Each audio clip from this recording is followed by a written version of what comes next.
Hey guys, feeling not much better. I'm still pretty sick. Same day as my time military video. I just kind of wanted to talk about zdp-189. So when most people think of ZDP, they think of like the Rockstead, whatever, or this spyderco stretch, like any of the Seki City.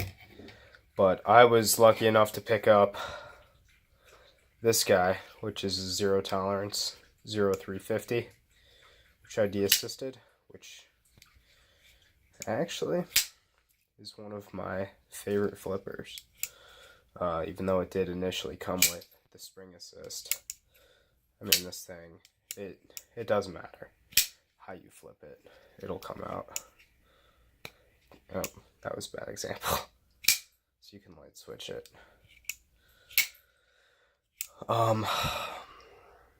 Yeah, what was I talking about? ZDP. I like ZDP. It's not my favorite. It's definitely nothing like any of the CPM steels. At least none that I've had the opportunity to work with. Let me just say this. I haven't had any problems with chipping in this guy or this guy. A lot of people complain about it. I've never experienced it once. Where I've had ZDP chip even a little bit.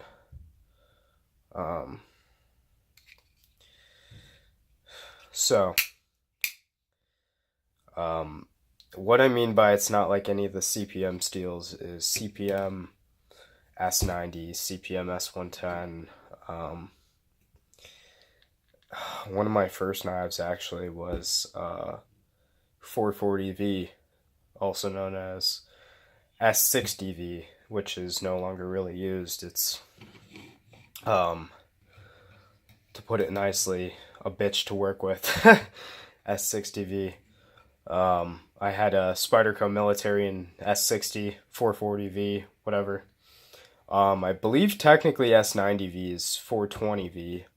I believe that was the old nomenclature for it. But the way those steels work is much different than these. Those steels, S90 optimal hardness is about 59 HRC, which if you were to run ZDP at 59, you'd be doing yourself a great disservice. It's a steel that it's got to be run a lot harder than your S110, your S30. It's similar to M4 in the way that it does well at 64 and 65 HRC. I don't know hardnesses on these two, but I do know that people have exceptional results with. Sorry, it's hard for me to breathe. I'm a mouth breather at the moment, so sorry about that. Back to it. It holds a very fine edge, whereas S90, S110, what else?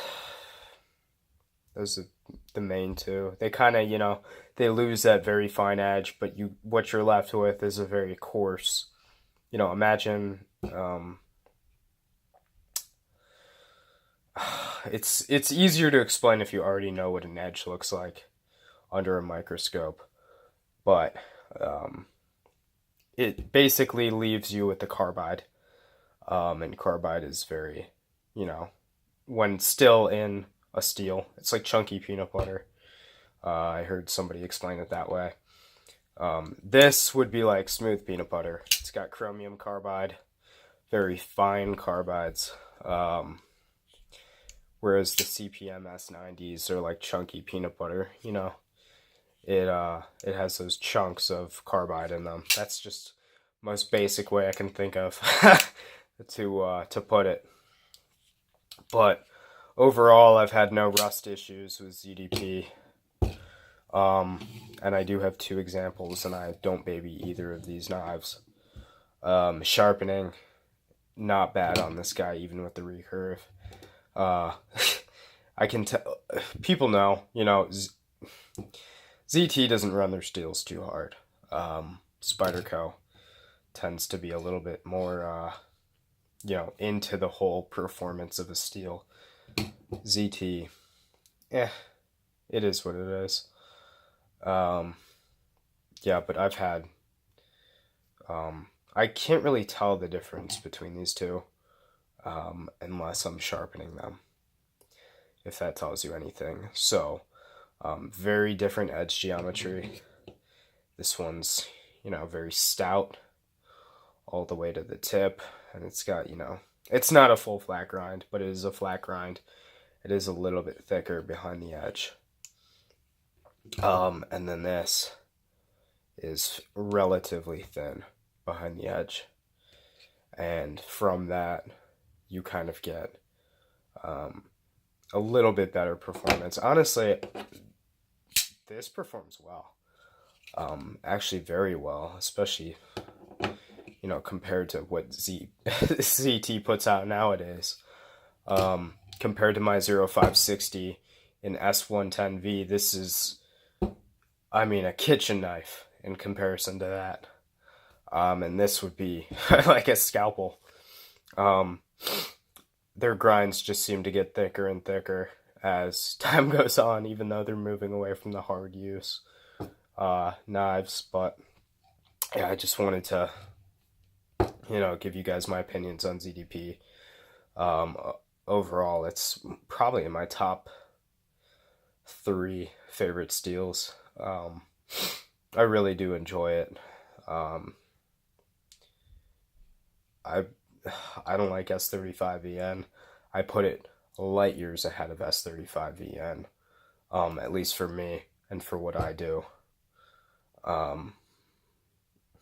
Yeah.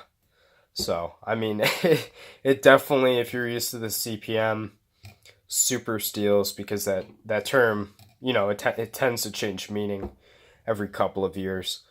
I think you'll be surprised by the performance of these knives in ZDP. And I think mostly in a good way. So, yeah, if you were considering getting a ZDP knife, I would definitely do that. You don't have to get the G10 stretch. You could save actually a pretty good chunk of money getting the FRN, Delica, Endura, stretch, whatever. Alright guys, well, my voice is about to go, so hope you guys enjoyed, and leave me some comments, let me know what you think of ZDP, and I'll see you guys in the next video. Bye.